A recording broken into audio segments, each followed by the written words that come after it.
Estas se comunican entre sí mediante dos tipos de señales: los potenciales graduados, que son útiles para la comunicación a corta distancia, y los potenciales de acción, que permiten la comunicación con lugares cercanos y lejanos dentro del cuerpo. El potencial de acción es una neurona que recibe el nombre de impulso nervioso. Estos canales permiten el paso de iones específicos a través de la membrana plasmática, siguiendo su gradiente electroquímico. Estos iones, también conocidos como electrolitos, se mueven desde áreas donde se encuentran la mayor concentración a otras de menor concentración, el componente químico del gradiente. Estos iones pueden ser cationes, que son positivos, que se desplazan a zonas con carga positiva, y los aniones negativos, que se desplazan a zonas con carga positiva. Es la consecuencia de la pequeña acumulación de iones negativos en el citosol, que es la superficie interna de la membrana, y la acumulación semejante de iones positivos en el líquido extracelular, que es la superficie externa de la membrana. Este se mide por milivoltios. Y las neuronas que están en potencial de membrana de reposo oscilan entre menos 40 y menos 90 milivoltios, con una medida de menos 70 milivoltios, que indica que el interior de la célula es negativo en relación al exterior. Un potencial graduado es una pequeña desviación de potencial de membrana que hace que ésta se halle más polarizada o menos polarizada. Cuando la respuesta polariza aún más la membrana, el interior es más negativo. Se denomina cuando el potencial graduado es hiperpolarizante. Mientras tanto, cuando la respuesta en torno a la membrana es menos polarizada, es decir, el interior es menos negativo, se denomina potencial graduado despolarizante. Significa que varía en amplitud de tamaño de acuerdo a la intensidad de un estímulo.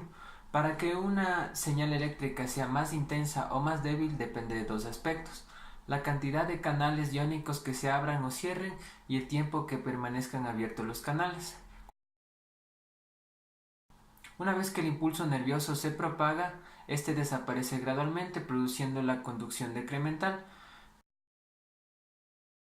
Un potencial graduado sufre decremento, pero la suma de varios potenciales graduados incrementa la intensidad del estímulo, conocido como sumación.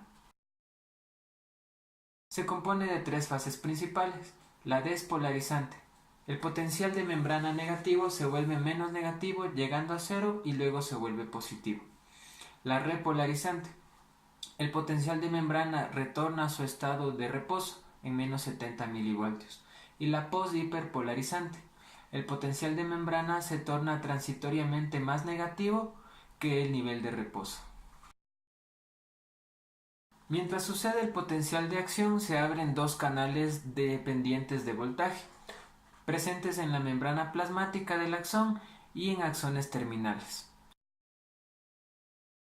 Primero, el canal del sodio permite el ingreso rápido del sodio al interior de la célula, provocando la fase de despolarización a menos 55 milivoltios hasta llegar a más 30 milivoltios en el interior de la célula.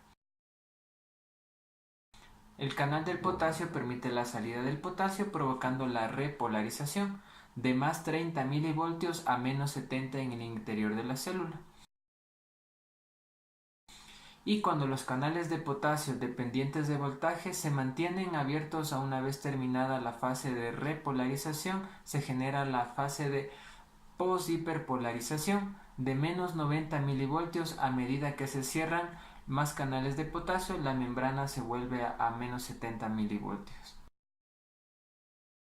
Se genera en la membrana plasmática del axón cuando la despolarización alcanza un umbral de menos 55 milivoltios aproximadamente en muchas neuronas, que es constante.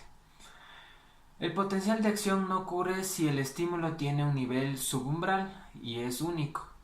Además, se forman varios potenciales de acción en respuesta a varios estímulos supraumbrales.